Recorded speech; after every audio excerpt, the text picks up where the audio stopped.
The night sky over Lagos glimmered with restless energy, its neon lights and towering buildings reflecting off the rain-slicked streets like a city of secrets waiting to be uncovered. Cars honked impatiently, street vendors called out to late-night wanderers, and motorcycles weaved recklessly between lanes. In the midst of this chaos stood Amara, a striking young black African woman in her late 20s, clutching her designer handbag close to her side. She had just stepped out of a glittering corporate gala, her emerald green gown catching the glow of passing headlights as she scanned the road for a ride home. Her heels clicked sharply against the pavement as she shifted her weight, her mind replaying the empty smiles and shallow conversations of the evening. Beneath the polished exterior of her successful career, Amara carried a loneliness she rarely admitted to anyone. A yellow taxi approached and slowed to a halt in front of her. The driver, a tall, broad-shouldered black African man in his early 40s, leaned out of the window. His presence was calm but commanding, his dark eyes steady as rain droplets streaked across the windshield. "Need a ride?" he asked, his deep baritone cutting through the sounds of the city. Amara gave a polite nod and slipped into the back seat, not bothering to really look at him. To her, he was just another taxi driver, another stranger in the blur of her busy life. As the car pulled away from the curb, the rain drummed rhythmically on the roof, and the world outside blurred into streaks of light and shadow. Amara turned her gaze to her phone, scrolling through endless emails and social media notifications with a weary sigh. She barely noticed the driver glance at her through the rearview mirror, his expression unreadable. "Rough night?" he asked casually, his voice steady, as though he already knew the answer. Amara's brows furrowed slightly, caught off guard by his tone. "You could say that," she replied. "Corporate drama, people pretending to be important, smiling for cameras as if life is one endless performance." The man chuckled softly, a deep sound that resonated in the quiet space of the car. "Sometimes," he said, eyes still fixed on the road, "the ones who pretend the most are the ones who fear being seen for who they truly are." His words were strangely piercing, weighted with experience, and Amara found herself glancing at him more closely. He didn't sound like any ordinary driver. His tone carried wisdom, authority, and a kind of quiet strength that unsettled her. She tried to brush it off, leaning back into her seat, but her curiosity stirred. Minutes passed in heavy silence until Amara noticed something unusual. This man wasn't driving like the careless taxi drivers she was used to. No sudden brakes, no reckless weaving. Instead, every movement of his hands on the wheel, every glance toward the mirrors, felt intentional. He drove with precision, his focus sharp and calculating. "You drive like a soldier," she blurted suddenly, surprising even herself. His lips curled into a faint, almost knowing smile. "Old habits, maybe," he replied. Amara tilted her head, intrigued despite herself. "Were you in the army?" She pressed this time. The pause was longer. His eyes caught hers in the mirror, holding her gaze with an intensity that made her chest tighten. "Let's just say," he said slowly, "I've lived many lives before this one." His answer sent a chill down her spine. She couldn't explain why, but every word he spoke seemed to carry a double meaning, like he was telling her fragments of a much larger story. She looked away quickly, but her curiosity gnawed at her, louder than the patter of the rain outside. As they passed through Victoria Island, the taxi slowed by a towering billboard glowing against the night.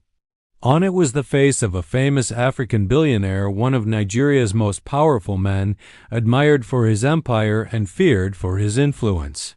Amara stared at the image, her lips twisting into a cynical smile. "Men like him live in another world," she murmured, almost to herself. "Untouchable, untouchable." At those words, the driver's jaw clenched and his grip on the steering wheel tightened. His eyes flicked briefly to the billboard, then back to the road, but he said nothing. Still, the change in his body language did not escape her. Something in her gut told her she had touched on a nerve. The silence thickened between them, heavy with unspoken truths. Amara found herself stealing more glances at him, noticing the quiet confidence in his posture, the calm strength in his voice. This was no ordinary taxi driver, she could feel it.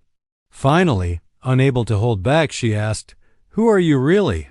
His eyes met hers again through the mirror, steady and unreadable. "Sometimes," he said softly, "it's better if people believe what they see." The words sank deep into her chest, leaving her both intrigued and unsettled. The taxi rolled to a stop outside her sleek, modern apartment building, its glass windows reflecting the rain-soaked streetlights. Amara reached into her purse, her hands trembling slightly as she pulled out cash for the fare. She handed it to him without a word, her eyes still locked on his face. He accepted it with a nod, but the intensity of his gaze made her hesitate. For a moment, she stood on the sidewalk, clutching her bag as the rain fell gently around her. She turned back toward the car, but the driver was still watching her, his expression calm, mysterious, unreadable. The sound of the engine purred softly, but beneath it was something else, a sense of power, of presence, that shook her to her core. As the taxi pulled away, disappearing into the blur of the night, Amara stood frozen, her heart racing. She couldn't shake the feeling that this man, this so-called driver, was hiding far more than he let on. That night, as she lay in her luxury apartment staring at the ceiling, she replayed every word, every look, every subtle shift in his voice. Who was he? Why did his presence linger in her mind like a shadow she couldn't escape? She didn't know it yet, but her life had already begun to change the moment she stepped into his car. If you're hooked by this suspenseful beginning, don't forget to like this video and subscribe so you don't miss end, where the shocking truth about the mysterious driver will unfold.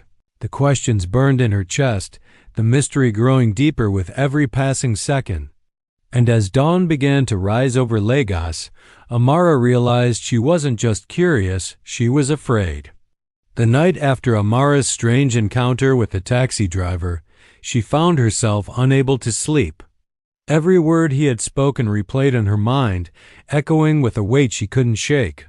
His face, his voice, his calm confidence, none of it fit the image of an ordinary man making a living behind the wheel. The more she thought about him, the more restless she became, until she finally resolved to uncover the truth.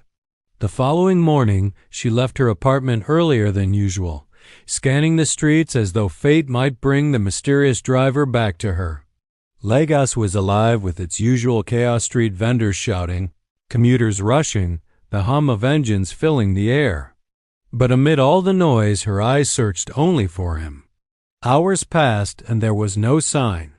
It wasn't until late that evening, as she exited her office building, that she saw him again. The same taxi, the same unreadable eyes staring at her as the car slowed to a stop. Her breath caught in her throat, but she forced herself to act normal, slipping into the back seat once more. This time, however, she leaned forward, her tone firm but laced with curiosity. "I don't believe in coincidences," she said. "So why are you here again?" The driver didn't turn, didn't smile. He simply began to drive, the hum of the engine filling the silence. Then, after a long pause, he spoke. "Maybe you were meant to ask the right questions." Amara's heart pounded. "And if I do?" His eyes flicked to hers in the mirror, sharp as a blade. "Then you'll have to be ready for the answers." The tension in the car thickened, pressing against her chest. Every street they passed seemed to echo with her racing heartbeat. Finally, she whispered, "Who are you really?" The driver exhaled slowly, his jaw tightening as though he were deciding whether to speak. "The world believes I am gone," he said at last, his voice heavy with secrets. "For years they thought my empire collapsed, that my enemies stripped me of everything. But sometimes to rebuild, you must first vanish." Amara froze, her mind spinning. She thought back to the billboard she had seen the night before, the powerful billionaire whose face loomed over Lagos, a man she had only read about in magazines. Could it be possible? She leaned forward, her voice trembling. "Are you saying you're him?" For the first time, he looked at her directly through the mirror, and the intensity of his gaze left her breathless. He didn't answer with words he didn't need to. In that look, she saw the truth. Her entire body tensed as realization struck. The man the world believed ruined, forgotten, erased, was sitting in front of her, alive but hidden in plain sight. A man with enough power to shake governments, enough wealth to command nations, and here he was, driving a taxi through the streets of Lagos. Why? She demanded, her voice sharp now, her fear mixing with curiosity. Why pretend to be someone else? Why hide like this? His hands tightened on the wheel, his eyes hardening as memories flickered across his face. Because the greatest danger comes not from strangers, but from those closest to you. I was betrayed. The ones I trusted most tried to bury me. Disappearing was the only way to survive. Amara's chest tightened. The thought of living a double life, stripped of identity, hiding behind the mask of an ordinary man, it was almost too much to comprehend. But at the same time, she couldn't deny the fire of admiration burning within her. This was no weakness. It was strategy, resilience. As the car slowed at a red light, he turned slightly, his voice low but firm. "Now you know enough to be in danger yourself. Knowledge is a weapon, Amara, and you must choose how to carry it." Her pulse raced. Danger? From who? But before he could answer, the light changed and the taxi surged forward, swallowed once more by the night. The rest of the ride passed in silence, but her mind was louder than ever. Every piece of her world, her job, her life, her perception of reality, felt shaken by this secret she had stumbled upon. By the time the car stopped at her apartment, she could barely breathe. She reached for the door, but his voice stopped her. "Some truths," he said quietly, "come with chains. The question is, will you run from them or will you carry them?" Amara turned, her eyes locking with his one last time. And in that moment, she realized something terrifying. She didn't want to run. That night, she lay awake again, but this time it wasn't confusion that kept her restless. It was determination. If this man carried a secret that could change everything, she needed to know more. She couldn't walk away now, not when the truth was so close. Days turned into weeks, and their paths crossed again and again.